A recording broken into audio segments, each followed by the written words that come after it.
Class channel. आज का हमारा टॉपिक है लीस्ट कॉमन मल्टीपल या फिर एलसीएम। इससे पहले वर्कआउट 4 में हमने बात की थी एचसीएफ की, हाईएस्ट कॉमन फैक्टर की। फैक्टर होता है जो किसी नंबर को completely डिवाइड करता है और रिमाइंडर सीधे रह जाता है। और अभी हम बात करेंगे लीस्ट कॉमन मल्टीपल यानी कि एलसीएम की। मल्टीपल का मतलब ये होता है कि जब दो नंबर को आप मल्टीप्लाई करें, कोई भी दो नंबर को आपका और ये आ जाएगा 28। ठीक है, तो ये क्या होगा, इसका मल्टीपल। ये 4 के टेबल पे भी आएगा और 7 के टेबल पे भी आएगा। अभी हम कोई भी दो नंबर लेट करते हैं। फॉर एग्जांपल हमने 2 और 3 में जो एग्जांपल है, फर्स्ट एग्जांपल है, इसमें 2 के मल्टीपल हमने लिख दिया 10। तो ये 3 के भी लिख दिए, 3 के भी आप 10। इसमें 6 है, कॉमन है दोनों में, 12 दोनों में कॉमन है, 18 दोनों में कॉमन है। अब इनमें से लीस्ट कॉमन मल्टीपल कौन सा है? इनमें से लीस्ट कॉमन मल्टीपल है 6। हम कह सकते हैं कि LCM of 2 and 3 is equal to 6। ठीक है, उसके बाद 4 और 5 के एग्जांपल दी हुई है। 4 के मल्टीपल लिखेंगे हम सारे और 5 के सारे मल्टीपल लिखेंगे। तो इसमें देखेंगे कि 4 के जो मल्टीपल्स हैं उनमें और 5 के मल्टीपल्स में जो कॉमन मल्टीपल्स हैं वो 20 है और 40 है। अब इसमें से लीस्ट कॉमन कौन सा है यानी छोटा कौन सा है दोनों में से, दैट इज 20। तो हम कह सकते हैं कि लीस्ट कॉमन मल्टीपल या एलसीएम ऑफ 4 एंड 5 इज 20। उसके बाद 6 एंड 9 का है, तो ये प्राइम फैक्टराइजेशन मेथड से लिया गया है। इसमें सबसे पहले हम देखते हैं कि कौन से दो मेथड होते हैं जिनसे हम एलसीएम को फाइंड कर सकते हैं। एलसीएम को फाइंड करने के बेसिकली दो मेथड्स होते हैं, एक होता है प्राइम फैक्टराइजेशन मेथड और एक होता है डिवीजन मेथड।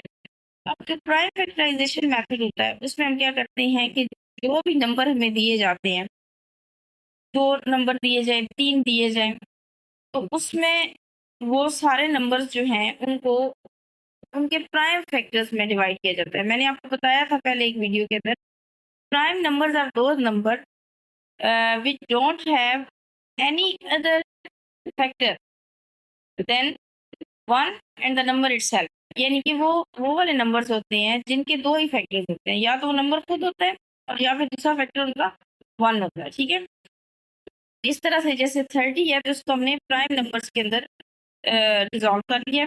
इसी तरह से 36 है तो उसको प्राइम नंबर्स में डिसॉल्व कर दिया। अब यहाँ पे हम देखते हैं कि हमने दोनों के फैक्टर्स लिख दिए हैं, 30 के भी 2 इंटू 3 इंटू 5, 36 के भी 2 इंटू 2 इंटू 3 इंटू 3। फिर हम देखते हैं कि कॉमन फैक्टर्स इसके कौन से हैं और नॉन कॉमन कौन से हैं। पेयर बना लेंगे, ये 2 कॉमन है और ये 3 कॉमन है। पहले कॉमन लिख देंगे, ठीक है, 2 और 3।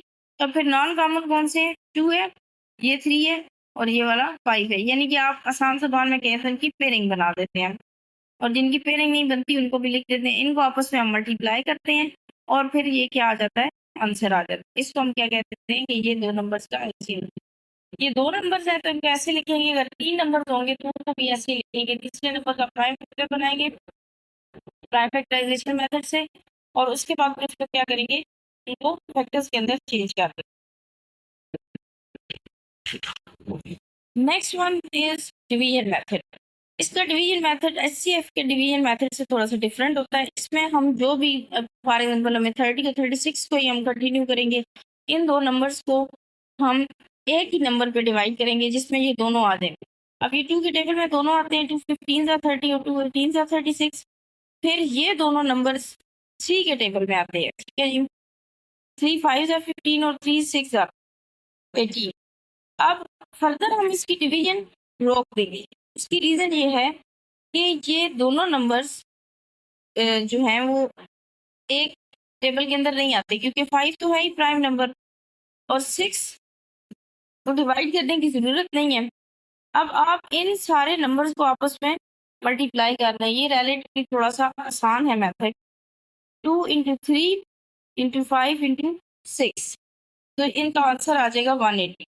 तो आंसर दोनों मेथड्स के अंदर सेम ही आता है, लेकिन जो फ़र्क होता है वो क्या होता है, मेथड होता है। अभी आपने ये दोनों मेथड्स याद कर लेने हैं कि हम दो इसके मेथड्स हैं, प्राइम फैक्टराइजेशन है और डिवीजन मेथड है।